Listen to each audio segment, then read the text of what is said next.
let's talk about how to select the right model for a task.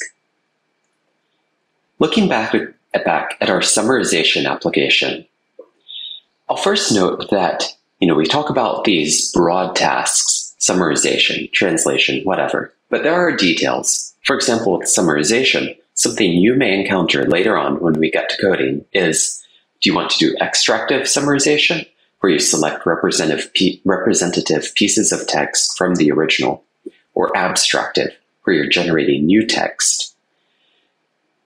Beyond that, once you figure out the details, how do you go about searching for it? If you look at Hugging Face Hub, when I last looked, it had 176,000 something models. I filtered by summarization. That gave me about 1,000 models. And then what should I do? Maybe sort by popularity? Maybe. But let's consider needs first. There are a lot of potential requirements and needs and a lot of techniques to filter by them. Let's look at some easy choices first. First, filtering by task in the upper left, license, language, these kinds of hard constraints can be pretty easy and pretty useful. For example, if you need a commercially permissive license, that can be pretty clear-cut. In the bottom left, this isn't filtering within the UI, which currently doesn't support it, but you can look up how large these models are, either in files and versions to get a ballpark idea of maybe the number of gigabytes the PyTorch representation takes, or if the model is well documented, the number of parameters it has. That can be important if you need to limit hardware requirements for cost or latency or whatever. In the upper right, you can see in the UI you can sort by popularity and updates. Popularity matters, of course, because people vote with their feet on what are good models. Updates matter, especially if you are looking at a very old model. It might not even load properly with the latest transformers library. If you want more details about what is in these updates to models, it can be useful to check the Git release history. Well-documented models will document that.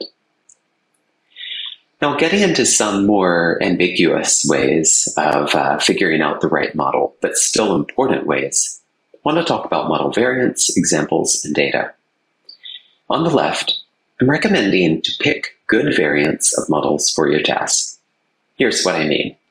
When a famous model, say T5 as shown in the image here, is published, it's often published with different sizes: base, a smaller version, a larger version, maybe an even larger version. Here I'd say start prototyping with the smallest one, just to get moving quickly, keep costs low. You can always move to a bigger version, which will presumably be more powerful. Also look for fine-tuned variants of base models. So we'll talk more about fine-tuning later in the course, but basically, if a model you pick has been fine-tuned on a data set or task very similar to yours, it may perform better.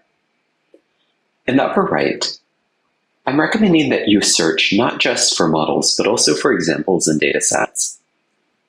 This can be for many reasons, but I would say one of the top ones is that, honestly, not all models are well documented.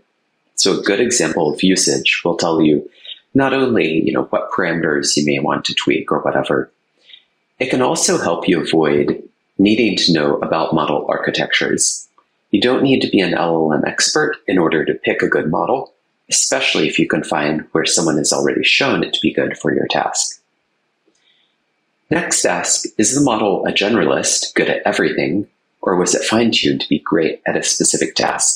And relatedly, which datasets were used for retraining and or fine-tuning? Fine-tuned models, in general, are going to be smaller and or perform better if they match the task that you are doing. Ultimately, though, it's about your data and users. So define KPIs and metrics, test on your data and users, and we're going to talk more about evaluation later in the course. So those are some general tips on selecting a model. The other part of selecting a model, I think, is recognizing famous good ones. Here is a short list, small subset of the many models or model families out there. In the upper right, there's a larger table of LLMs, which you also might want to check out. I'm not going to talk through this whole list, but I want to point out a few things. First, a lot of these, quote, models are actually more model families. maybe ranging from millions of parameters to billions of parameters. And also, a lot of them have been fine-tuned to be more specific. So for example, I would call the first row, Pythia, sort of a family of base models, not necessarily meant to be used out of the box. They could be, but perhaps more commonly used as base models further fine-tuned into, for example, the second line, Dolly, which is a fine-tuned version of one of the Pythia models for instruction following.